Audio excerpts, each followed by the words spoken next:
Hello, everybody. Welcome back to the Integrity IPG podcast. We have another fun one today. My name is Jordan Pahalik. I am joined with co-host and CFP Dylan Webkenberg. Hi, everybody. As well as another special guest today, Robert Duszynski. He is a realtor, so we're excited for him to dive into his backstory, a little bit about what he does, and just cover everything realtor based. Yep. Yeah. So how are you doing, Robert? Doing great. Glad to be here. You guys do a really great job with the podcast, and this is exciting for me. Some fun conversation. I'm looking forward to it. Well, Yeah. Thank you. We appreciate that. Yeah, we're definitely have been looking forward to it as well. So diving in, if you could tell the viewers a little bit about yourself, your journey into the real estate world, where you started, where you are now, all that good stuff. Yeah, absolutely. I'm Rob Duszynski, in residential real estate, so buying, selling, and leasing homes. I work with Adobe Real Estate. That's the brokerage. I currently live in Farmington Hills, but work out of that brokerage in Birmingham. But helping folks buy, sell, invest in real estate all through Metro Detroit. I first got into real estate passively in Nashville, as I was in Nashville as a musician and the city was booming, and saw it all around me, and I got the bug there and started helping some friends with property management. Some of my friends were getting into investing, and I was kind of riding alongside them while I was doing music, and then slowly started to help them with property management. And when the pandemic hit in 2020, that's when I knew it was a good time to shift for me. Right. Because I had a couple albums and some music and some bands that we had lots of steam that ran out because everything basically shut down. Right. Yeah. So weren't playing shows anymore, and I knew that was my time to take what I knew from real estate and finally jump off and dive headfirst. So I've had my license for about 6 years now. Okay. That's awesome. Nice. Yeah. So with all of that then, 6 years having your license, what would be, knowing nothing else about myself, for example, what might be one overarching piece of information that you would want me to know about home buying? Sure, on the buying side. Yeah. Yep. Wow. I think, if we're getting into home buying, we're thinking about first-time home buyers or any home buyers. It's a process and it's an investment. And I think you have to have a long-term outlook with real estate, and you have to nowadays be a little more strategic than at points in the past. And you have to really be thoughtful and think it out, and it has to be part of a plan and a strategy. Even folks who can just go out on a whim and buy a home, it is a vacation home or whatever investment property, you still have to have some strategy behind it, some thoughtfulness, and, Right. and it isn't like it used to be opportunity-wise, and it's a little harder to pull the trigger. So have a more encompassing, holistic, comprehensive approach to real estate. Sure. Yeah. And that's why I enjoy talking with Right. you guys, because that's your world too, right? Yeah. Approach. Yeah. Exactly. Yeah. There's a lot more to consider.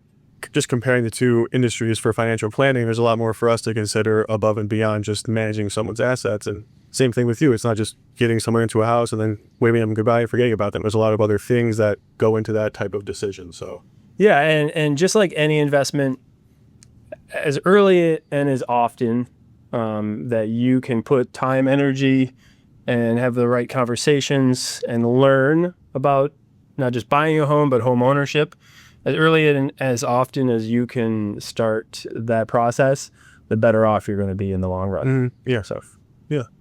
I feel like when our viewers see this episode and they see the title and we're talking with the realtor, they might want to know what you think about the the big question as far as home buying goes, and it's the debate between renting versus buying. I guess, yeah. What are your thoughts on that debate? Yeah, I think, and I approach this, every question we'll have, and I might get a little redundant, but each person is different. Yep. Each person's goals are different. Each person's strategy is going to be different.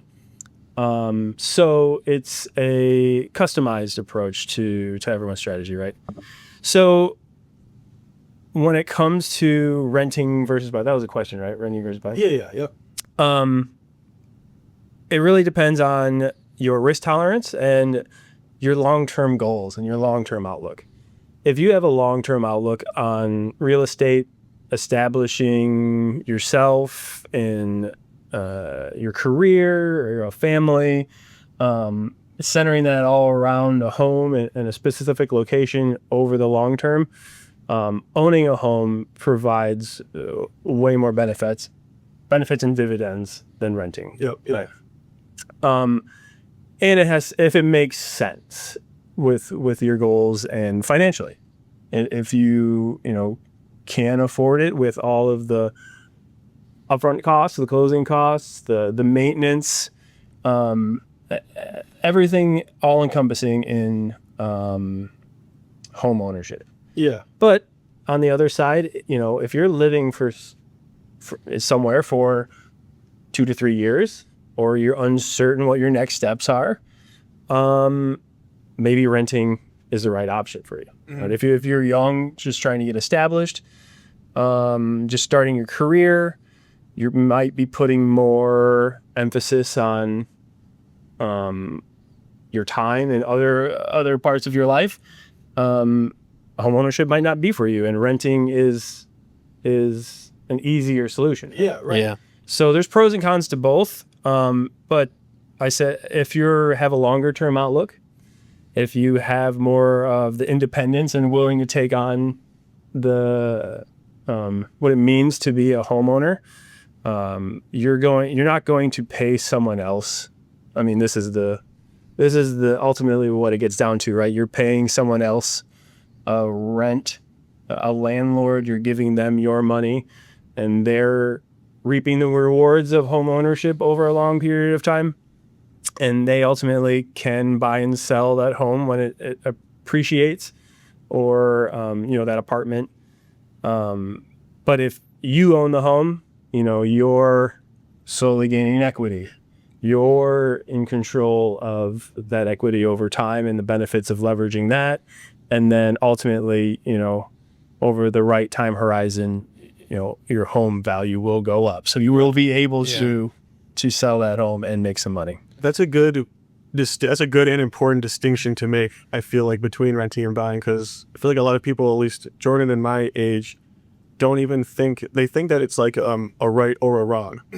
Renting is either right or wrong, and home buying is either right or wrong.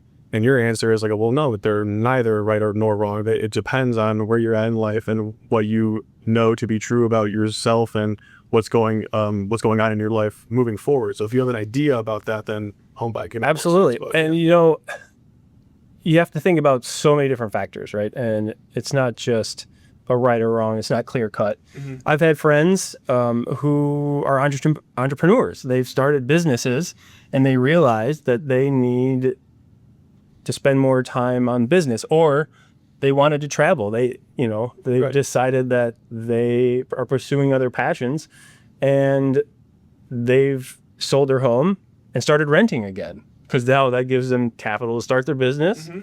and the flexibility, and they don't have to worry if the water heater breaks. Yeah. All of those things are covered, and they're willing to settle with a little less privacy. Mm-hmm. Apartment buildings versus single family homes, right? There's going to be more people.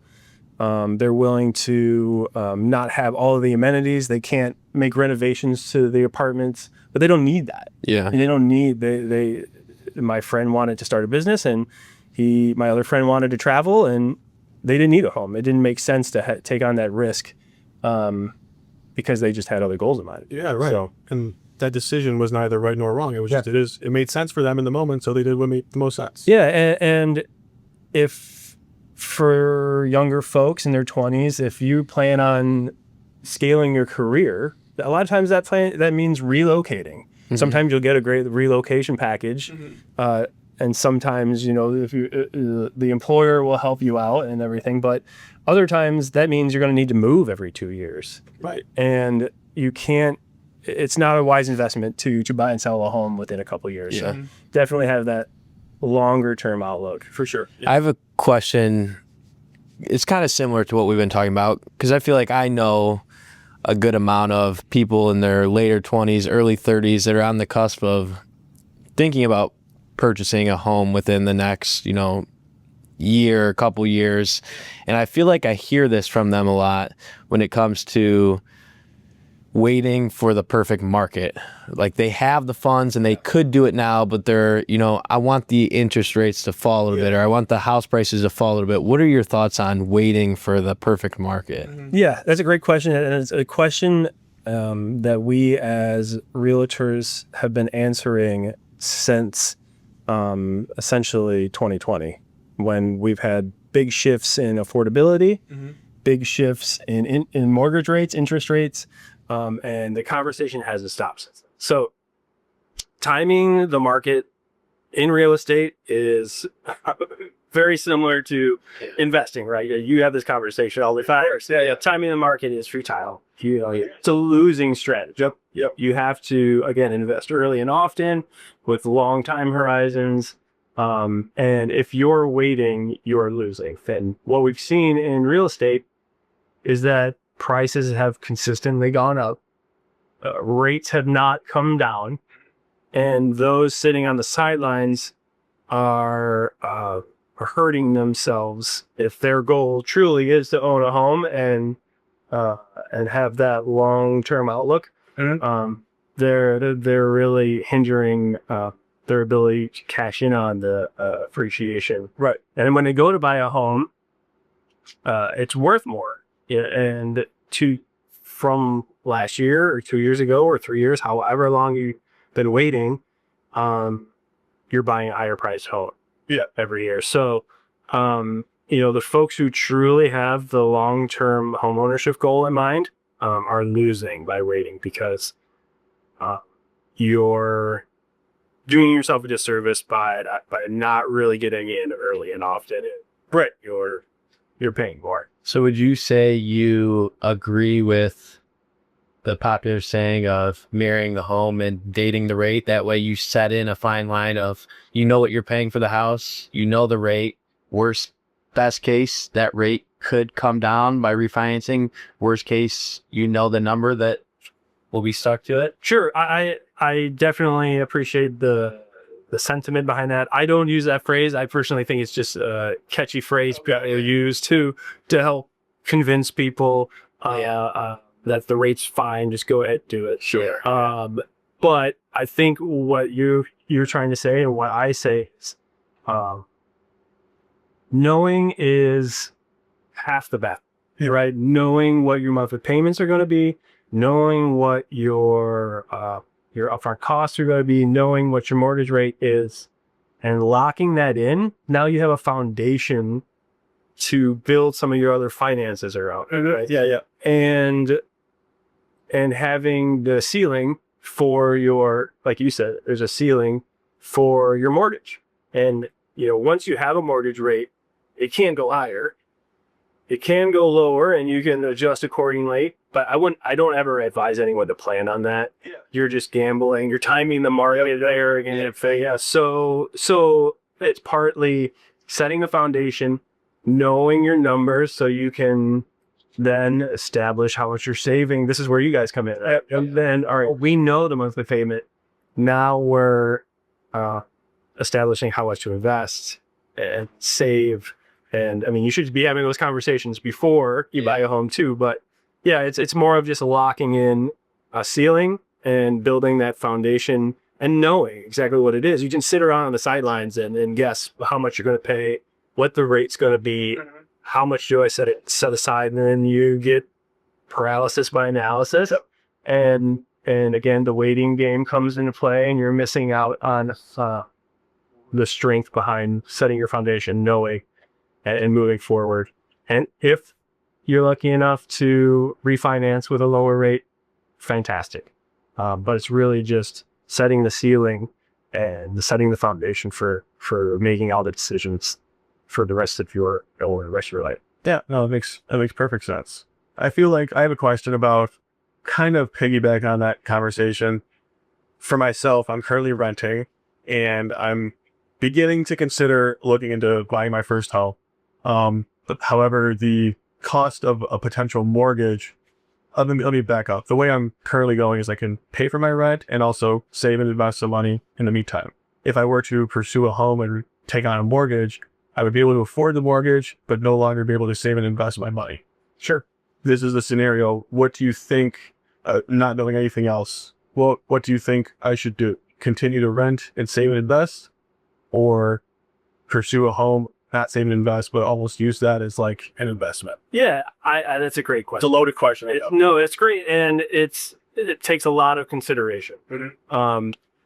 I would take a deep dive, and you have probably done this, right? You know this, but I would take a deep dive start figuring out what type of homes you're interested in.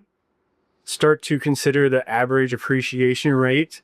Lately, it's been 8, 9, 10% here at the Metro Detroit area. Cooling down, right? We're more normalizing, and normal is 3 to 4% of appreciation. So factoring in that versus how much you're actually able to save. Right. And then considering what your other goals are, right? If you truly believe your business will grow, you'll get the promotion. You want to start a family, and does starting the family outweigh, short-term savings? If you already have savings, right? Don't save at all. Yeah. So,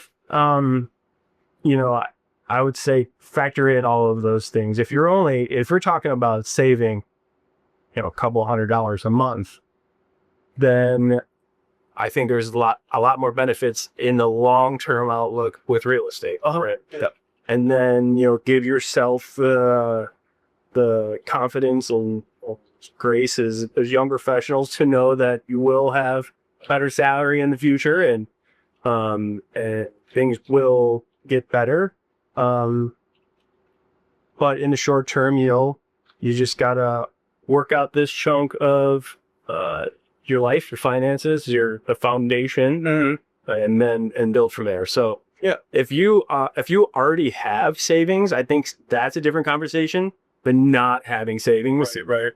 and it's saying, oh, should I buy a house with thin savings and not save, or do I have a substantial amount of savings I feel comfortable with, and it's okay if I press pause? Mm-hmm. And I'm sure, you'll, maybe for you and maybe for other folks, the conversation's different too when you have a 401k versus short-term savings. Yeah, right. You're still able to put away for retirement.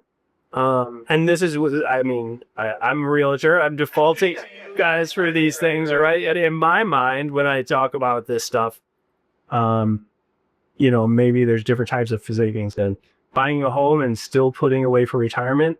That sounds pretty good. Yes. Not being able to save in the short term, that's maybe the give and take for a year. But if you're not saving at all, I think that's where people really get stuck. Yeah, like they're not really preparing at all. And it's unfortunate that a lot of folks don't realize how much time, consideration, and effort it does take to think about all these things. Right. People, that's your last year someone to bring these things attention. Yeah. I don't know how many times you all have probably met folks who aren't saving for retirement, and all of a sudden they're in panic mode, right? And you have to catch them up to speed. Right, yeah. And I feel like that's my world too when it comes to these big financial decisions about buying the most important asset you're going to have. People are just not prepared, and they come up when you say, I want to buy a home. I've been looking at Zillow for 2 years now. Every Saturday I grab my coffee and I found some great homes, and I want to go buy one. Even investors or vacation homes, right? People, I have that conversation all the time, but unfortunately, no one really puts in the work to prepare for that. Right. So lots of considerations. Definitely. I mean, it kind of sounds like it's the same-ish answer as the rent versus buy thing. It's, well, it depends. There's a lot of things to consider, and it depends, and there's not a right or wrong answer. It's just whatever makes the most sense for each person at that time. Yeah, and I think that's why advising and consulting and guidance is what truly we do best. Yes. Yeah, people don't take advantage of it. People don't ask nearly as many questions.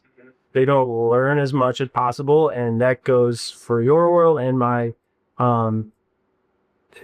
There is guidance inside and out before the purchase and after the sale. It's not just transactional. Yeah. There's a lot involved, because again, buying a home is your biggest purchase. It's hopefully your biggest payment, right? And there's just so much to consider. So, I always tell people, take advantage of the guidance and advice, because there are so many questions to ask. So many questions that folks don't know what to ask. Exactly. Yeah. And this might be, like, I feel like it's something we've been talking about, and you might just say that's exactly the type of person we were just describing. But I feel like there's so many people in their mid to late 20s that feel like they're behind because they don't own a home. And, the generations before us had this picture perfect thing where they were all owning homes by 25. They had families, and everything has obviously just been pushed back with our generation. Yeah. So would you say to those people that, I don't know, because they're obviously, through the conversation we've had, it does make sense for some people to wait. And again, I feel like there's that external pressure of, no, you got to have this and this and this by this certain age. So would you say where that would make sense would be the person who's, they could purchase a home, but then they'd be strapped with not having savings, not being able to build up those savings. Like, does a situation come to mind to you where it's like, this person would benefit renting, waiting, and then purchasing later down the road? Oh yeah, it's income driven. If you can't afford a home, you should buy. But not it's true. I can't afford it. You shouldn't buy one. But I don't think a lot of folks realize that they're not behind, and there's time to prepare still, because I don't know if you know this, but the average age of a first-time home buyer this year was 40 years old. 40 years. So, I mean, gosh, it was, Which I'd love. 32, 28, you go back to the 90s and before, right? Yeah, that's what I would say. I'd love to know that. I don't know the specifics, but what it was when you go back. But right now it's 40 years old. So everything is delayed. Affordability is a concern, and that's part of the conversation. So there's time, but if it doesn't make sense, so I always say you should buy a home when it financially makes sense and you have good motivation.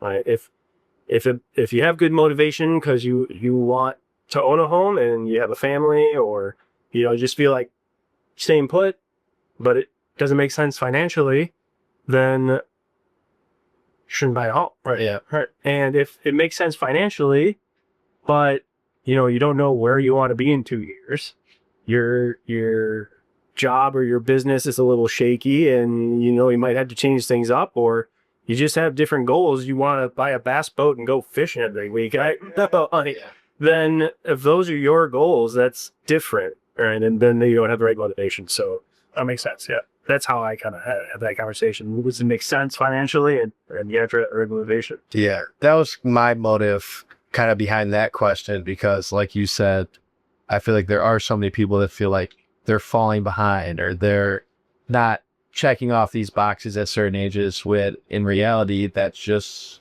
the normal of what's been going. It's the norm, yeah, and it's the reality. Hopefully, as the inventory shifts from different generations. Right now, the boomers have most of the inventory. Yeah. And we talk about, in real estate, we talk about this great wave of inventory coming from different generations.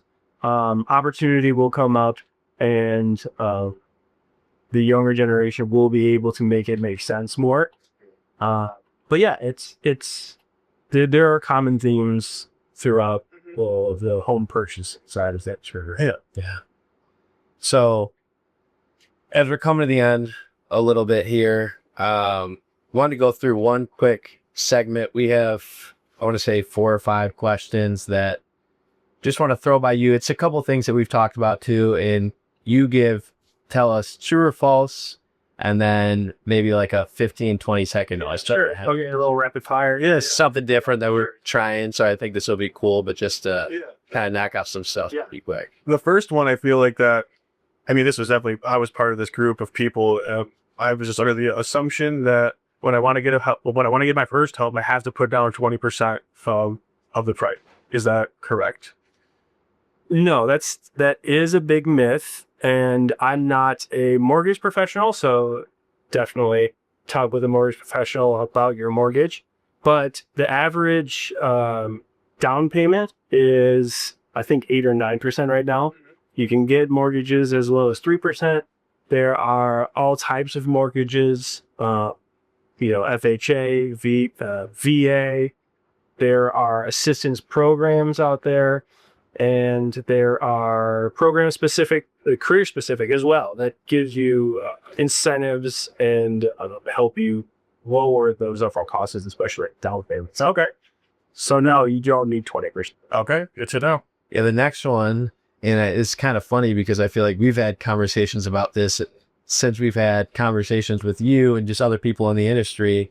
I feel like it's opened my eyes, but something I hear a lot is, or a question I hear is renting just throwing money away or essentially burning money? Again, I don't think that's necessarily true in the short term, right? If you're renting and it makes sense, you're not burning money, you're making money, or you're growing in other aspects of your life. Yeah, of course. Yeah. Over the long term, and I mean, even 5 years, on a $350,000 home, and you're looking at a $2,400 monthly payment versus the $2,400 rent.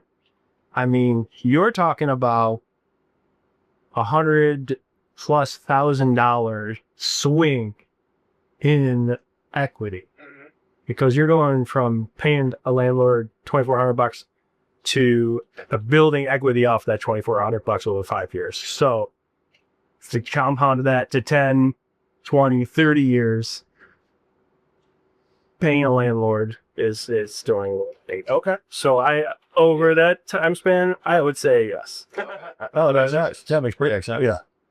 How about this? Should people, if they have the option, should people always pay off their mortgage early? And this kind of ties in with us and what we... Yeah, no, that's a great question. Well, I think about it this way when I have this conversation with folks about how to strategize their next investment or paying off their mortgage. Look at 2 things. Look at the percentage, right? Good debt versus bad debt. I know you guys have had this conversation one time. Good debt versus bad debt. How do the percentages compare? Yep. And what is your need for cash flow? And if you take away your mortgage payment because you need extra cash flow a month and you want to allocate some capital to finishing off a mortgage so you could divert some cash flow, and that makes sense, those are the 2 things I would consider. So paying off your mortgage early because you have the right percentage, the right debt, it makes sense with all of your other percentages and debts. Yep. And your investments. You shouldn't pay it off early, but if you have different goals with cash flow or different goals with finding the next investment, what have you, that's something to consider. Gotcha. Okay. It's a fun answer that I feel like we tend to talk about all the time on here, but it depends on the situation. Yes. Yeah. Okay. Yeah. Oh yeah. I mean, everything's customized. It's individual, right? As it should be. Yeah. And then, so one that I feel like most people know is spring is the super busy time when it comes to real estate. I feel like spring, summer, right, is when it starts to pick up. Sure. So, Yeah, absolutely. so would you say that spring, summer area is the only and best time you should be looking to buy or sell? No, there's opportunity all year long. I would say inventory wise starts to pick up in the spring throughout summer. You have the most opportunity to find the house you're looking for.